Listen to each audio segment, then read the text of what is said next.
Gary Barker, you are the CEO of Reapit, what is considered by many the UK's #1 CRM system. You used to be the Chief Tech Officer of Countrywide. Tell me, what would you do if you were parachuted back into running Countrywide? Talk to me.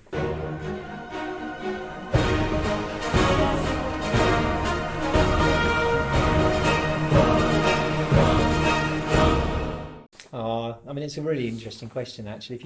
If I go back to my Countrywide days, especially from a technology perspective, we use the right technology for the right solution. And I think that's what I would focus on if I went back there, just making sure that the basic technology is in place, that's got the right cost base to run an estate agency.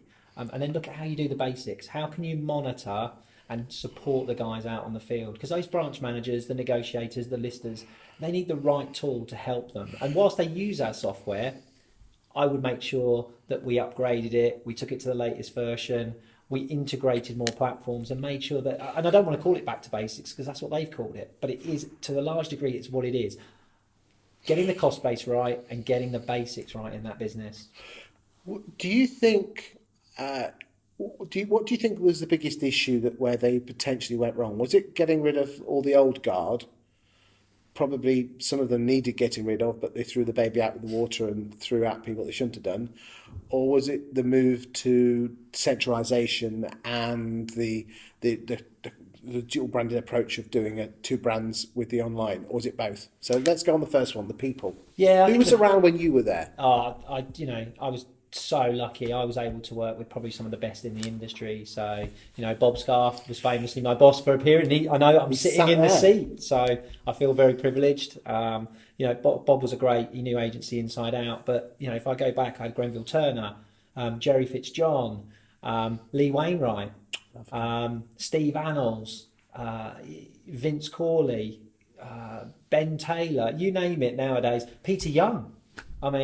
John D. Wood, he was Mr. John D. Wood. That business was outstanding. This is estate agency royalty, isn't it? I have been so fortunate. I learned from the very, very best and, to be humbled by some of those guys. And even today, when I talk to Lee or Bob, their ideas of the industry are still so switched on and they get it. So the people side of it is hugely important, but they have to love what they do. And I think that's where it maybe went wrong a little bit for Countrywide. They obviously shifted, they took a different approach to maybe some of the other corporates. They went down that hybrid mode of, can we do, an online and the kind of the traditional agency? And maybe the people didn't buy into that, or the people weren't in the same way they bought in. So I think that was probably the challenge that they faced, trying to maybe maneuver themselves into a position where those great people couldn't quite do the things that they were really good at.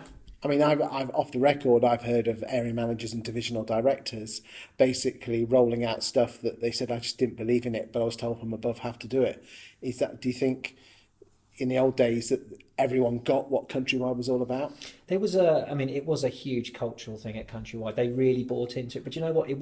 They didn't buy in necessarily, to the grand vision, yeah? So whether it was a Harry Hill or a Grenville Turner, what they did buy into, though, was those divisional directors. So the Anthony Eakins, the David Fletchers, and then they bought into the individual brand managing directors. So the Lee Wainwrights, the Steve Annals, the Ben Taylors. If you went in to look at Lee's business when he was at Dixon's. He ran Dixon's when I was, at Countrywide as an IT director. And he literally had that humming. It was purring, Some of the branches there were turning over way more. Their market share was just incredible. And it was the cultural bit that did it. So even though Grenville may have had a vision or Harry Hill had a vision, what he had those guys that played a part of it. And if you went to, what was it used to call?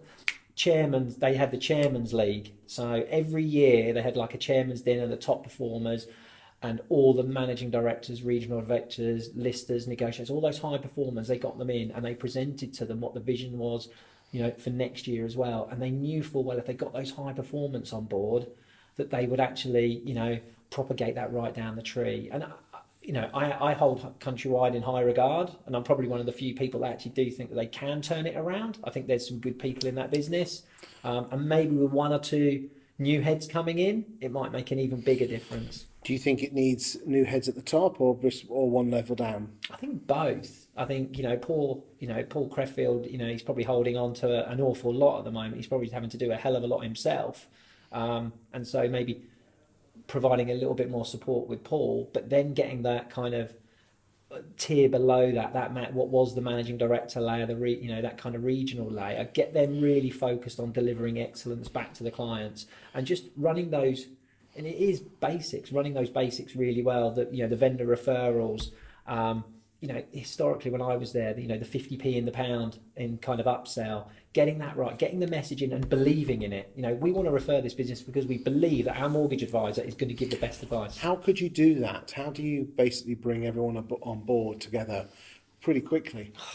I mean, that's a big challenge, and as a technologist, technology can do some of it. You can breed some of the technology to help them. But Surely you've got to get the cultural bit right. You've got to get the top down, and you've got to get a clear message and a clear statement of intent of what we're going to do differently and why. Paul almost needs to do what the likes of Sean Newman and Adam Day are doing, and almost creating a voice, an external voice that the whole industry can hear about being a great estate agency brand or brands, but then the internal market will listen to it and say, that's our guy, that's our leader. I mean, he might be doing internal videos, but there's nothing actually better than actually telling the world about what you're doing and what you want to do. Do you know what? I don't disagree with that in the slightest. I think maybe the challenge he might have is being a listed PLC. There's only certain messages that you can, everything you get, every message you send out will get kind of inspected. And, is Paul saying this or is he saying that? And I think there's potentially that challenge you have to be a bit careful with. Yeah, surely, let's be honest, the share price can't go that much lower. So really, at the end of the day, we're at bargain, but we're on the lower basement floor anyway with what the city think to them. Yeah. So reality, there's only one way up. And there is one way up, and I think they will get there. I think it's just they're going to have to. They haven't been helped by the market as well. And as long as that debt can be basically managed and serviced, they should get there the way. I don't know. Well, if you're listening and you want to come onto the WatkinSofa, I'd love to have a chat with you and also give you some guidance and support on what I would do. And and Paul is Paul is one of the most talented people in the industry, and he's running probably the biggest business in the industry. Well, I mean, if he just came on here and basically just put his vision on, then that might be one thing. Probably, tell what you need to do is send when this email comes out, send him the YouTube link, and you can watch it. Definitely. Cheers, thank you. Cheers.